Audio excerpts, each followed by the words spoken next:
So I just had an idea. I can't really put a whole lot of weight behind it yet because it's basically a coincidence, I think.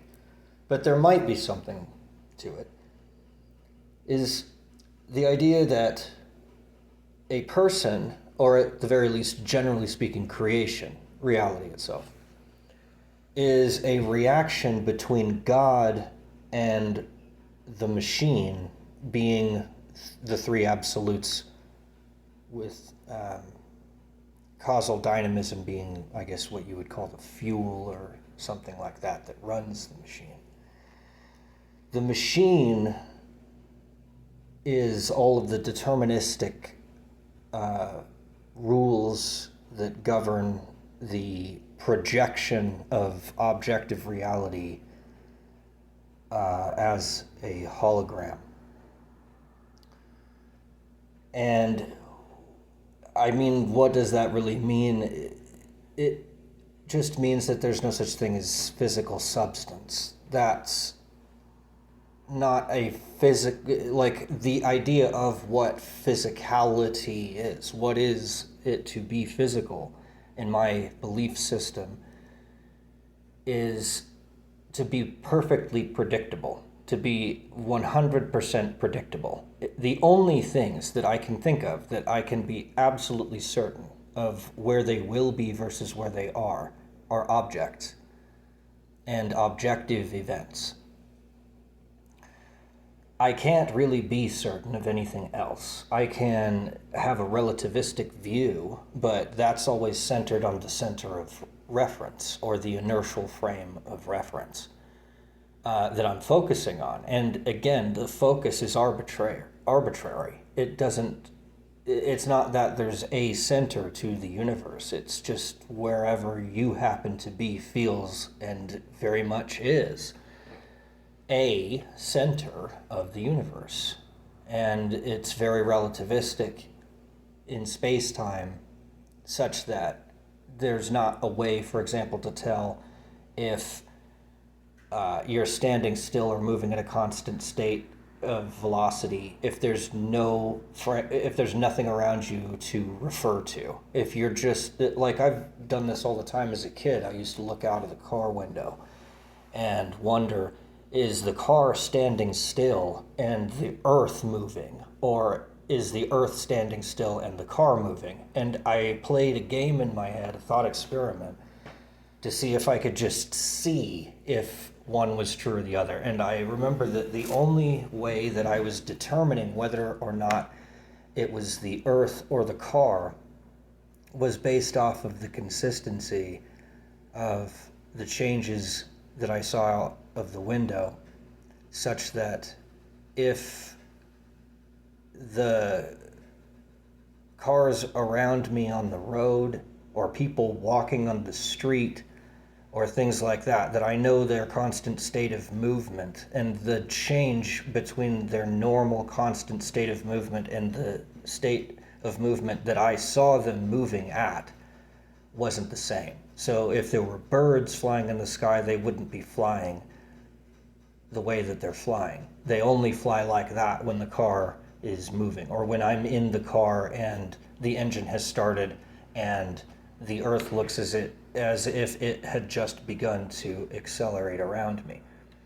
So I noticed, in other words, that there wasn't anything innate about the world that would allow me to make the distinction between whether the car was moving or the earth, given just the environment as it is.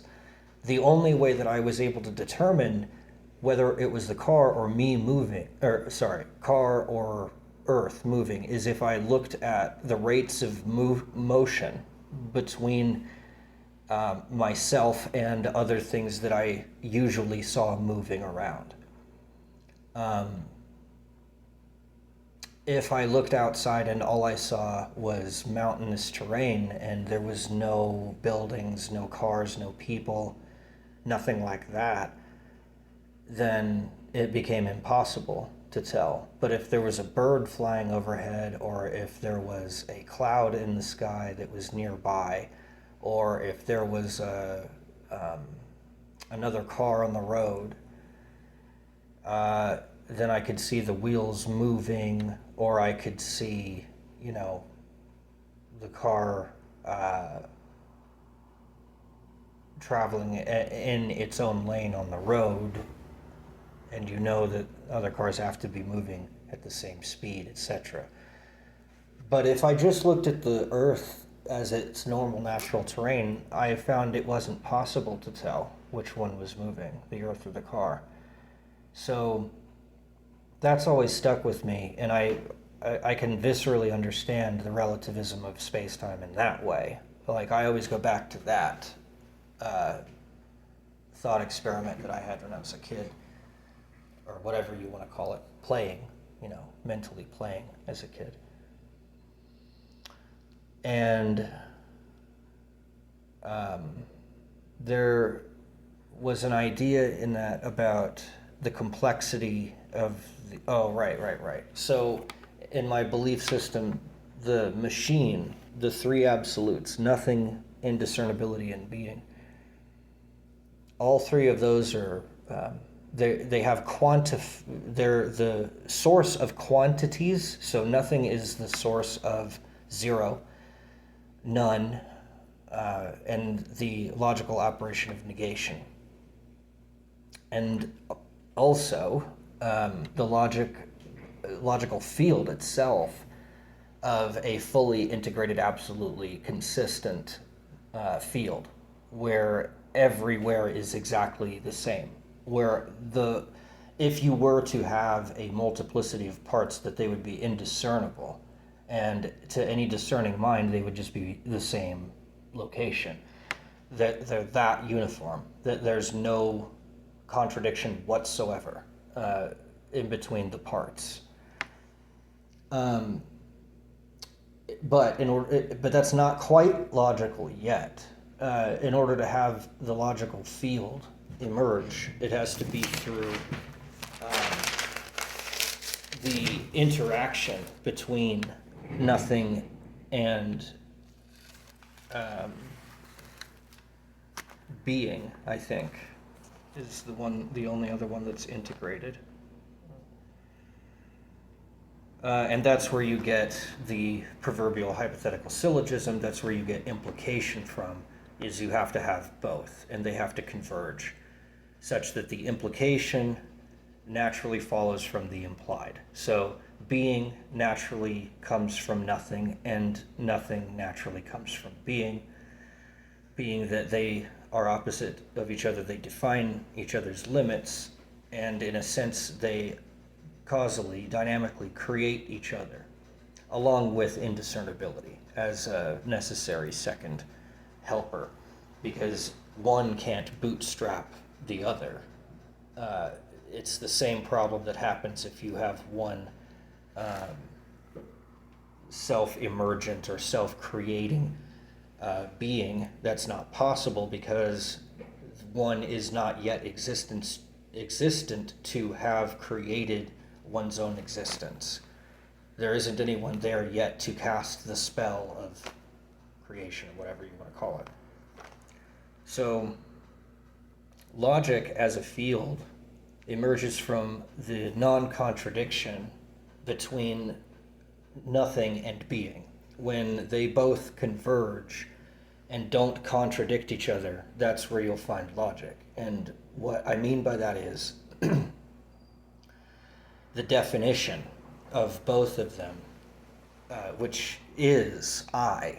It's the third absolute, indiscernibility, which I just call I, because I write a lot and it takes less space to just put I in parentheses instead of writing out indiscernibility, because it's a long ass word. So I just call it I.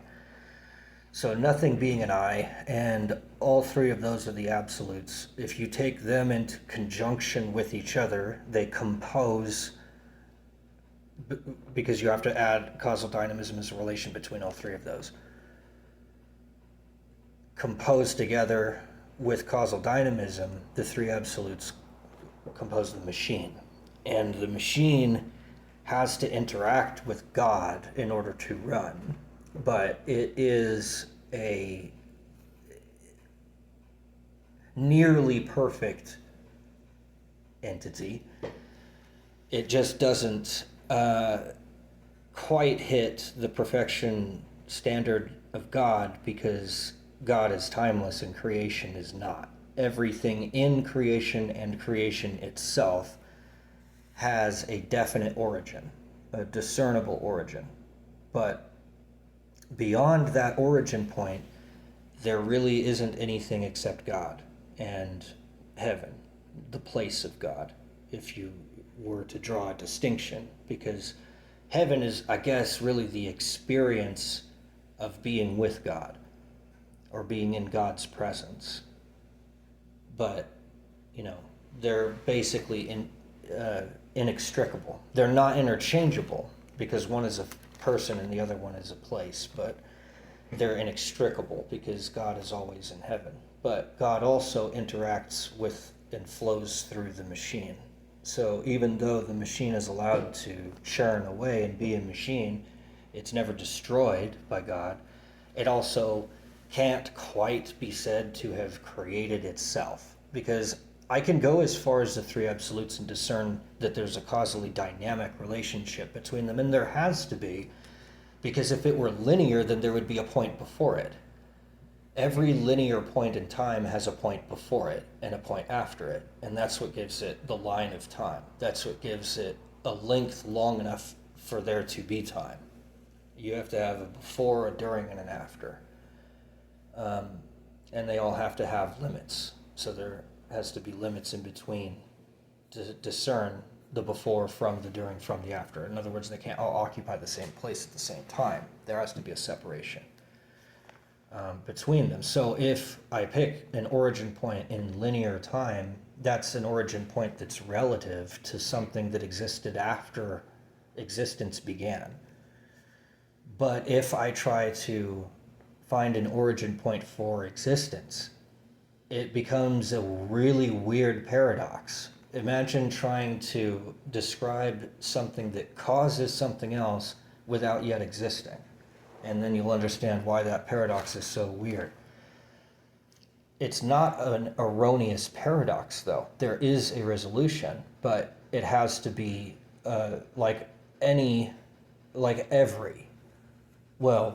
as far as I have found, all paradoxes can be resolved through separating domains in which one thing is and which the other thing is, and to separate them in either time or place. And that always resolves the paradox, unless the paradox is irresolvable, at which point it's erroneous and it's just an expression of error. It doesn't exist, but it is expressed. And so we have to start using terminology of impression and expression rather than existence. Existence is an objective fact. It's something that you can objectively verify that something exists. But in order to have objectivity, you have to have an objective reference. You have to have a reference material, like a ruler, or an eyeball, or a brain, or something like that, that is measuring the observed referent. And then you also have to have a person who is making the reference, a subject, an observer, a person that's processing the information, that's using the measuring tool to measure the thing that's being measured. So you have to have a measurer, a measure, and a measured, or an observed, an observation, and an observer. And you have to have those three things all the time, and those are all derivatives of the three absolutes. But there's always a causal dynamism that's in between the three absolutes, such that nothing is caused by being and indiscernibility. So what that means is everything that is in the absolute of being is discernible. Now, it might not yet have been discerned, but it is discernible. Every physical object that exists, every atom, every quark, every motion, technically, theoretically, can be mapped, can be known. the location of everything can be known, and, well, not and, but or the momentum of everything can be known. These are knowable data points about everything in existence physically. What we won't ever get is anything beyond that. We won't be able to have a fact about the theories or processes or rules that govern whether or not something actually caused this physical thing to appear. What's really weird and not very well known is that causality is actually relative. It's not objective. So you can't actually figure out for a certainty what causes what. It's always guesswork. That doesn't mean that causality doesn't necessarily exist. It just means that we don't have certainty about it. So let's say, for example, that we say the reason that the sun rises in the east is because of the way that the Earth is spinning and orbiting the sun. And then I can ask, well, what causes that? Well, what causes that? Well, what causes that? All the way back to the point where someone has to say, I don't know, at which point I say, that's an arbitration. You're just making an assumption. And I don't care how many steps away from that assumption that you get, it starts with and is only justified by the truth or falsehood of that original axiom, assumption, assertion that was made, from which the original definition emerges, from which the explanation and theory about the causality of what caused all of the effects to happen, and the empirical physical manifestation of something happening. And we don't even have words to describe yet what happening is. Like, what does it mean for something to happen? Well, we know what the effect of happening is, which is that you see it, you smell it, you taste it, other people see it, smell it, and taste it, other people verify and interact with this thing as if, you know, their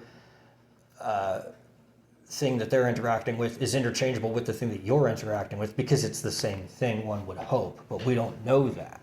We don't know if it's the same thing or not.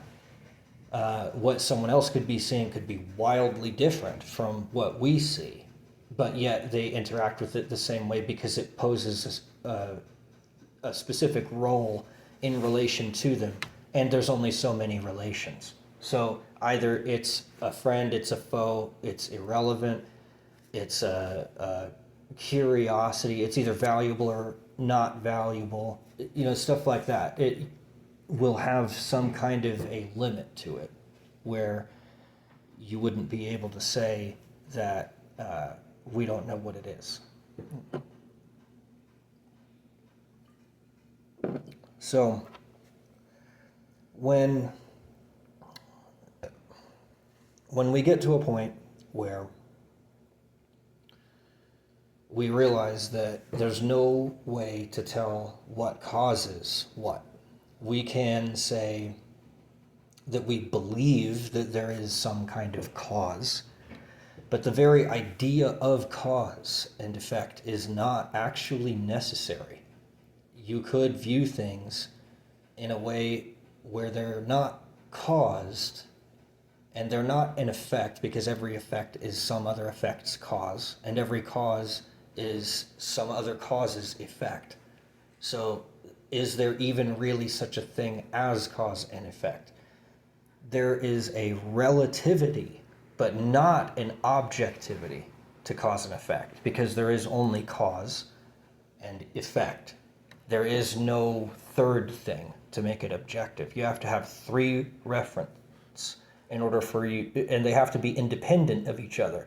If you have two quote-unquote reference, but yet they're both dependent upon the same thing, then they are the same thing, is referentially speaking.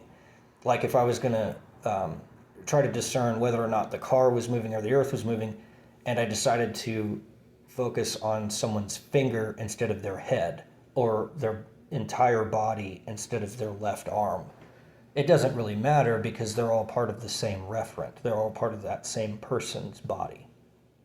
And it's attached to all the rest of it. So it doesn't matter if I pick one part or another part because all those parts are dependent upon the whole body. So they're all interchangeable with that body. If I focused on that person's wristwatch, it wouldn't be any different than focusing on their glasses or focusing on their shoes because they're all dependent upon the same body. So they're all one referent. Now, if you only have one referent or two referents, then you won't be able to discern anything for certain. You'll only be able to discern things from your own point of view. And you can say, well, it could be the case that the car is moving. It could be the case that the earth is moving. We don't know which one is which. They're both equally valid, and they're both impossible to discern which is true. So what we'll do is we'll figure out which side we currently occupy, being in the car, and then we just say that's the one that's moving. Because in reality, the earth is moving. It's spinning around all the time. That's why the sun rises and sets. And yet we treat it as if it's stationary. And so the real answer is that both the earth and the car are moving all the time. And it's just in relation to each other that it changes. So while the earth is always spinning, and it's always spinning in basically the same direction, basically at the same speed, basically, everywhere in the same latitudinal line, although longitudinally, I guess they would differ, but, well, actually, even laterally, they would differ because the Earth is tilted on an axis. So wherever the trajectory of the sun trailing across the sky, whatever that is along the earth, that will all experience about the same speed and distance and all of that type of thing of spinning. So the car is always spinning at that rate, and then there's the car moving when it changes direction of that spin. The motion slightly shifts so that, yes, it is still spinning in that same direction, but it's also moving in some other new direction that it wasn't moving in before. And then we can say, okay, that's the car moving instead of the earth moving. But you have to know when the car was stationary and use that place as a referent. You have to know, well, I guess you don't have to know, but you should know that the earth is revolving or spinning, and so it has a certain rate of motion. And then you have to know the third piece of information is the rate at which it's moving now. So how fast was the car moving when it was stationary? Well, it was moving at the same velocity as the spin of the earth. So they were both moving at the same speed, and that thus makes them dependent and thus makes them one referent. And then you say, okay, so the car was stationary, that's one referent. And then you have the second referent of it moving. And that's the only two referents that you then have. And so then it becomes relative as to what you mean when you say, is the car moving or is the earth moving? Because there's only the two of them. So if you don't add any other third referent to it, you can't be objective. But then if you were to take, let's say, an orbital around the earth, and you're orbiting the earth now instead of being in it, and then you can see the car is moving from the satellite imagery above the planet. Why? Because you've got that third piece. So you've got the satellite imagery, you've got the earth itself, and you've got the car. And they're all three independent of each other as long as the car is moving. If the car is stationary, then all you have is the satellite and the car being stationary. So when the car is stationary, even the satellite can't tell if the car is moving or the earth is moving because they're both moving at the same rate. And so the question then becomes, well, if it's an exclusive or, then it's erroneous. But if it's inclusive or, then it's both. Both the car and the earth are moving at the same rate when the car is stationary. but the car is moving at a different rate than the Earth in some direction or vector, whatever you want to call it, after the car moves. So the only way that you can know something for certain is if you have three independent points of view. If you have two, you have relativity. If you have one, you have subjectivity. The only thing that you can tell for certain when you're staring at some kind of data or information where there's only one referent, which is yourself, then it's subjective. And what I mean by that is, in the case of the car moving or the Earth, you've got the two referents. As long as the car is actually moving, you've got two referents. But if the car were stationary and you ask that question, then it becomes subjective. It's no longer even relative anymore. It's only subjective because it depends on where the subject is. If the subject is on Earth, then no, it's stationary. But if the subject is away from Earth or independent of the Earth, then it becomes its own referent. And it's so strange that that's the case, but then when you think about it, it's actually the only way that it could make sense. And that's why I always have these same three fields all the time in the machine. The subjective field, which is derived from nothing, which is because what we do as subjects is we take our concept or subjective experience of nothing and we conceive of that. And we say that is interchangeable as far as we're concerned with nothing. But it isn't, because that would be paradoxical. If it were equivalent to nothing, then it would not be equivalent to anything. So it's strange in that sense, but it also is the only way that it could ever be. If you visualize it, it makes perfect intuitive sense. If I'm on the Earth, I can't tell if it's moving or not. But if even if I jump up in the air, I can't tell if it's moving or not. But if I were to fly above the Earth, and let's say I flew at the same rate that the Earth was already spinning at, I would either see, if I'm traveling in a latitudinal way, I would only ever see either the sun rising and setting faster or not at all. And that would be how I would know if the Earth was moving or not.